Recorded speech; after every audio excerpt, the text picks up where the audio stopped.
Seja bem-vindo ao Sacerdócio no Lar do Teologia 24 Horas.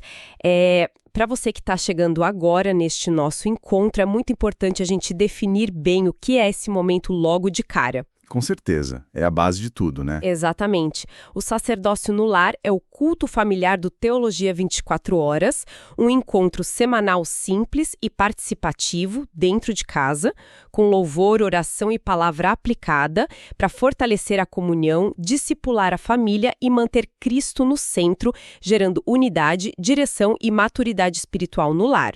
Perfeito. E o material riquíssimo que vai guiar a nossa análise de hoje foi todo desenvolvido pelo pastor Francisco Miranda, do Teologia 24 Horas. Isso mesmo. E o tema do sacerdócio no lar desta semana cai num momento muito especial.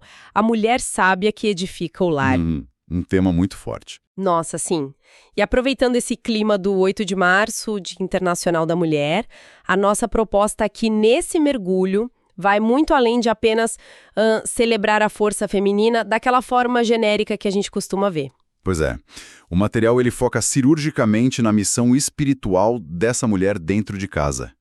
Isso é uma mudança de paradigma enorme. Totalmente. Muda as regras do jogo. O conceito principal que o pastor Francisco Miranda traz nas fontes de hoje é tirar essa visão da mulher só como uma gestora de tarefas domésticas, sabe? Uhum. Ele a coloca como uma pessoa que ora, que serve, ensina, cuida e que sustenta espiritualmente o ambiente. O texto levanta um ponto que exige que você aí do outro lado pause a sua rotina acelerada para pensar. Verdade. Para pensar nessas sementes, né? Exato, nas sementes de vida que essa mulher lança diariamente no seu lar. A influência dela, quando rendida a Deus, não fica restrita a ela mesma. Alcança filhos, alcança marido, netos, altera literalmente a atmosfera da casa. É lindo isso. E o material fala muito sobre a existência de um altar secreto. Uma vida de devoção íntima que sustenta batalhas invisíveis. Batalhas que muitas vezes a própria família nem faz ideia de que estão acontecendo ali. Certo, vamos desempacotar isso. Porque essa ideia de altar secreto me parece ser o grande coração do nosso encontro de hoje. Sem dúvida. O Guia do Culto Familiar menciona o momento da palavra e traz como texto base aquele clássico de Provérbios 14, versículo 1. A mulher sábia edifica sua casa, mas a tola a derruba com as próprias mãos. Um texto muito conhecido. Muito. A gente ouve esse versículo o tempo todo no meio cristão. Mas o que o material realmente quer dizer com edificar nesse contexto específico? Porque à primeira vista soa como um fardo enorme colocado nas costas de uma pessoa só. E essa é a armadilha na qual muita gente acaba caindo. O nosso guia desconstrói totalmente essa visão de que edificar significa carregar o mundo nas costas ou manter aquela aparência de família perfeita de comercial de margarina, sabe? Sei bem como é. Aquela pressão irreal. Exato. Segundo a análise do texto, edificar significa levantar, sustentar, organizar, proteger e fortalecer. E se você observar a nossa cultura moderna, a diferença de perspectiva é brutal. É tipo água e vinho. Hoje o mundo secular muitas vezes olha para a dedicação ao lar e enxerga apenas tarefas domésticas rotineiras. Limpar, cozinhar, arrumar. É um trabalho que costuma ser muito invisível e subvalorizado. Uhum. Mas o material nos mostra que Deus enxerga isso como um serviço absolutamente santo. Esse esforço diário é, na verdade, uma construção espiritual. Nossa, e se a gente pensar numa analogia de construção civil mesmo, a coisa toda ganha muito mais sentido. Total sentido. Imagine as palavras de encorajamento depois de um dia exaustivo ou aquelas orações feitas de madrugada enquanto a casa inteira dorme. O material chama isso de paredes invisíveis de proteção espiritual. Uma imagem muito forte. Sim, a mulher que dobra os joelhos pela família está na prática levantando o alicerce de uma fortaleza. E eu vi que o guia usa uma expressão de muito peso. Ele a chama de sacerdotisa do lar. Título lindo. Lindo mesmo. Mas voltando à minha provocação de antes, como é que essa mulher lida com o caos do dia a dia? Porque a realidade envolve louça na pia, envolve criança com febre, contas para pagar e aquele cansaço inevitável batendo na porta. E é aí que entra a chave da questão. O que previne o esgotamento de acordo com o texto é justamente entender que ser essa sacerdotisa do lar não exige perfeição. Ufa, ainda bem. Pois é. O foco do material não é criar uma pressão irreal cobrando uma mulher que nunca falha e nunca se cansa. O segredo da mulher sábia descrita ali é a sua dependência de Deus. Ela não é a fonte da força, né? Ela é o canal. Exatamente. Ela sabe para qual fonte deve voltar quando o cansaço chega. E essa fonte inesgotável é o Senhor. Um ponto muito tocante do estudo é reconhecer que um lar forte, blindado contra as crises, muitas vezes é sustentado não por sorrisos constantes, mas por lágrimas, por joelhos no chão e por uma fé muito silenciosa. A sabedoria para não derrubar a casa vem daí, então. Exato, vem dessa dependência divina absoluta, especialmente nos momentos de crise profunda. Aqui é onde fica realmente interessante. Porque a gente poderia passar horas apenas filosofando sobre a beleza dessa missão espiritual. Com certeza o tema rende muito. Rende demais. Mas o material do pastor Francisco Miranda não deixa você apenas na teoria. Ele transita de uma forma muito direta para a prática, entregando um manual passo a passo de como organizar o culto familiar. É muito prático mesmo. O texto cita Mateus 13, versículo 52, sobre o pai de família que tira do seu tesouro coisas novas e velhas. A ideia é pegar a tradição eterna do Evangelho e aplicar na realidade crua de hoje. Perfeita aplicação. Mas eu te pergunto, na prática, como uma família exausta chegando em casa depois do trânsito consegue encaixar um culto de 14 passos sem que isso vire mais uma obrigação pesada na rotina? É uma ótima pergunta. E a genialidade da estrutura proposta está justamente na forma como ela combate esse cansaço. As instruções do guia têm características inegociáveis. Primeiro, o culto deve ser curto. A orientação final é categórica ao dizer que não deve ultrapassar 1 hora de duração. 1 hora é super viável para qualquer um. Exato. Além disso, o momento precisa ser atrativo, dinâmico, participativo e espiritual. A intenção é que seja um fardo leve, um respiro na semana da sua família, e não um peso institucional a mais. Se você analisar os passos iniciais ali do 1 ao 4, vai perceber que eles funcionam como uma preparação de terreno. O culto não começa com uma pregação pesada, mas com louvor e uma oração de abertura muito intencionais. E até as sugestões de louvor ajudam a criar essa atmosfera, né? O material sugere músicas como Mulher Virtuosa ou Tua Graça Me Basta. Músicas que já trazem o tema para o centro. Sim. Mas o que mais me chamou a atenção foi o modelo de oração sugerido logo no início. O texto propõe algo mais ou menos assim: Senhor, consagramos este momento a Ti.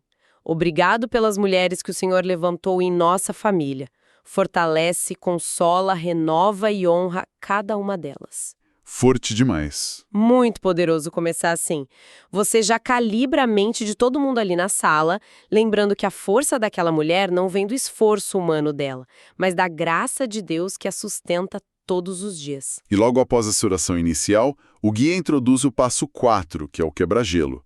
E eu diria que a pergunta sugerida para esse momento é uma verdadeira obra-prima da psicologia familiar. Qual é a pergunta mesmo? A dinâmica pede que cada pessoa na sala responda a seguinte questão: qual atitude de uma mulher da nossa família mais me marcou espiritualmente? Nossa, que pergunta excelente! Sim, pode ser um conselho que ela deu há anos atrás, um cuidado específico na hora da doença, ou até uma oração constante. Do ponto de vista relacional, isso é brilhante. Tira a pessoa daquela invisibilidade que a gente falou. Exatamente. Pensa naquela rotina corrida que você mencionou antes. Essa pergunta arranca a mulher da invisibilidade.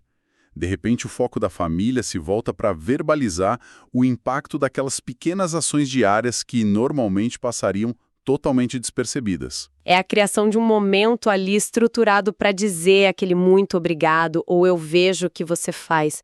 Algo que a gente acaba esquecendo de dizer numa terça-feira à noite, no meio da correria. Com certeza a gente esquece muito fácil. E depois desse quebra-gelo e do momento da palavra, que é o passo 5, que a gente já explorou com Provérbios 14, o material entra numa fase de envolvimento total. Ele exige ação. Não é aquele modelo tradicional de sentar no sofá e ouvir alguém discursar passivamente. O que é fascinante aqui é como os passos seguintes do 6 ao 14 exigem exatamente essa ação e um nível de vulnerabilidade incrível. Se conectarmos isso a um cenário maior de aprendizado e retenção, nós sabemos que o ser humano absorve muito mais quando está ativamente envolvido. Sem dúvida. Colocar a mão na massa muda tudo. Exato. Não há espaço para escuta passiva no sacerdócio no lar. Pegue o passo 6, por exemplo. Ele traz a caixa de oração. Não é apenas alguém dizer, vamos orar. Cada membro da família deve escrever um pedido num papel e também uma palavra de gratidão direcionada a uma mulher da casa. Todo mundo participa. Todo mundo. E o passo 8 complementa isso com o momento do testemunho. Alguém separa uns minutos para compartilhar publicamente uma bênção que recebeu através da fé ou do conselho daquela mulher. O trabalho invisível ganha documentação, ganha voz. Essa tangibilidade é fantástica. Transforma o espiritual em algo que você pode tocar e ouvir claramente ali na sala de casa. E isso fica ainda mais evidente quando o guia fala sobre a mesa. A mesa é um ponto central. O passo 7 fala sobre o partir do pão, inspirado lá em Atos capítulo 2, versículos 42 a 46, sobre a igreja primitiva. A instrução é sentar à mesa com alegria. Uma vez por mês, a família celebre a ceia do Senhor em casa, lendo passagens como Mateus 26 ou a primeira carta aos Coríntios, capítulo 11. Qual é o impacto de trazer algo tão sagrado para o ambiente doméstico hoje, onde as pessoas mal fazem refeições juntas? É um resgate cultural e espiritual muito profundo. Hoje em dia, a mesa de jantar, muitas vezes, vira um depósito de chaves, de correspondências, enquanto a família come no sofá, olhando para telas de celular. Triste realidade. Ao orientar o partir do pão e a ceia do Senhor na mesa de casa, o guia está propondo um choque de realidade. A transição da mesa comum, onde se nutre o corpo, para a mesa da comunhão sagrada, onde se nutre o espírito, em memória da nova aliança em Cristo. Isso redefine a identidade daquele lar. Traz o sagrado para perto. Exato. A mesa volta a ser um altar de comunhão, de olhar nos olhos, de perdão e de celebração. É trazer a centralidade da fé cristã, o memorial da obra de Jesus, para um ambiente mais íntimo da sua vida. É uma mudança de cultura imensa dentro das 4 paredes, e eu notei que as crianças não ficam de fora dessa mudança. O que me alivia bastante, viu? Porque tentar manter a atenção dos pequenos é sempre um desafio monumental. É um desafio e tanto. Os passos 11 e 12 tratam diretamente da escala participativa e das atividades infantis. O material orienta os pais a distribuírem funções, colocar a criança para fazer a leitura, ou conduzir a oração, ou escolher o louvor. Eles se sentem parte do processo. Sim, e a atividade sugerida no papel é muito simbólica. Pedir para a criança desenhar uma casa e, ao lado, a figura de uma mulher orando e escrevendo a frase "A mulher sábia edifica a sua casa". Isso resolve o problema de como explicar teologia para uma criança de 7 anos, né? Sem dúvida, resolve de forma brilhante. Isso é tangibilizar o ensino abstrato por meio de uma pedagogia voltada para a idade deles. Perfeito. A criança não está apenas ouvindo passivamente um adulto falar sobre edificação, uma palavra que ela muitas vezes nem entende direito. Quando ela desenha a oração ao lado da casa, ela está visualizando o alicerce. Ela cresce entendendo que a segurança da casa dela não vem apenas da fechadura na porta, mas da mulher que dobra os joelhos na sala. Ela assimila a fé de uma maneira muito prática. Exatamente, sinestésica e prática. E, para ser justo, o guia também não alivia para os adultos, não. Ele exige desdobramentos práticos também.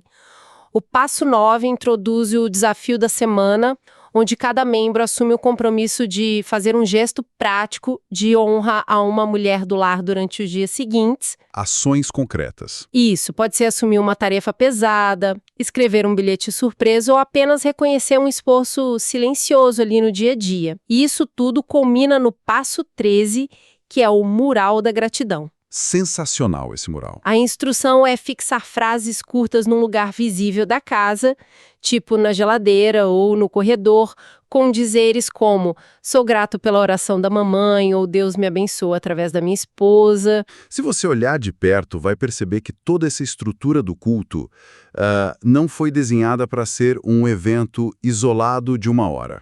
Uhum. O objetivo é criar um catalisador que transforme a semana inteira. O desafio da semana e o mural da gratidão garantem que aquela reverência e aquele reconhecimento que foram cultivados no momento de adoração, eles transbordem para segunda-feira, para quarta-feira de manhã, para a rotina cansativa. É a extensão do culto. Isso. E isso é o que significa edificação contínua. É a repetição do hábito cristão, mudando de fato o DNA da convivência familiar. Então, o que tudo isso significa para você que está nos ouvindo agora? Como você pega esse manual, que é extremamente prático e profundo, e aplica na sua realidade imediata? Essa é a grande questão. Porque, no fim das contas, de nada adianta a sabedoria da mulher se ela não for correspondida pela sabedoria, pelo apoio e pelo reconhecimento de quem mora com ela sobre o mesmo teto. E o material não foge dessa responsabilidade. Ele é muito direto ao provocar quem está guiando a família. Isso levanta uma questão importante, que é o verdadeiro ponto de inflexão da nossa análise de hoje. O material elaborado pelo pastor Francisco Miranda finaliza com perguntas reflexivas muito contundentes, desenhadas para instigar mesmo seu pensamento crítico. Perguntas que tiram da zona de conforto. Totalmente. Ele te pergunta frente a frente. Como você tem honrado a mulher que Deus colocou no seu lar? Quais são as marcas espirituais que ela está deixando na sua vida e na vida dos seus filhos? Fortíssimo. E, principalmente, o que a sua família pode fazer na prática para apoiar e fortalecer as mãos dessa mulher na missão dela no Senhor. A dura e bela realidade é que muitos lares fortes que sobrevivem a crises financeiras severas, a perdas irreparáveis e a turbulências internas, eles são sustentados exatamente por aquilo que o mundo lá fora não aplaude. Sustentados pelo invisível. Exato. Eles são mantidos de pé por essa mulher que, em meio ao caos, responde com sabedoria, com oração e com muita resiliência. E o mínimo que se espera é que não deixemos passar em branco a imensa graça que existe sobre a vida dela, né? A mensagem que ressoa em todas essas páginas é um chamado muito nítido para que você celebre muito mais do que apenas uma data no calendário. Muito mais. Honrar a missão dessa mulher, dando a ela o suporte físico e emocional para que não adoeça de exaustão, é, em última instância, honrar o próprio Deus que a designou para ser a guardiã espiritual daquele espaço sagrado que é a sua casa. Para sintetizar a essência de tudo que analisamos neste encontro, fica muito claro que realizar o culto familiar seguindo esse guia não é apenas ticar uma caixa ali num checklist religioso. É um ato genuíno de amor, de cuidado intencional e de obediência a Deus. Uma obediência diária. Uma família sólida não se constrói no piloto automático. O material faz questão de reforçar que lares inabaláveis foram e continuam sendo forjados com lágrimas, com joelhos no chão e fé silenciosa. E pensando em toda essa profundidade, eu deixo uma provocação final para você refletir e levar para sua semana. Vamos lá. Pense na arquitetura invisível da sua própria vida hoje. Reflita sobre a sua história. Quem construiu as paredes de oração que protegeram você dos piores dias? Quem foram as mulheres que dobraram os joelhos para que você tivesse a oportunidade de ficar de pé hoje e que você talvez nunca tenha parado para agradecer adequadamente? Nossa, é uma reflexão que, sem exageros, recalcula a rota da forma como enxergamos a nossa própria história e as pessoas ao nosso redor. E é exatamente esse nível de transformação prática, relacional e espiritual que o sacerdócio no lar busca gerar. Transformação real. Exato. Por isso eu não posso deixar de fazer o meu convite direto a você. Comente como este sacerdócio no lar facilitou a preparação do seu culto familiar. Nós realmente queremos saber como a aplicação dessa estrutura de oração e palavra está moldando o ambiente e a cultura da sua casa. Conta pra gente. E se você quiser se aprofundar neste ou em dezenas de outros temas teológicos práticos, acesse gratuitamente o teologia24horas.com.br ou baixe o nosso aplicativo. Basta pesquisar por Teologia 24 Horas na loja de aplicativos do seu celular, seja Android ou iOS, e aproveite as versões desta aula mestre em texto, áudio, vídeo, slides e infográficos. Teologia 24 Horas. Um jeito inteligente de ensinar e aprender.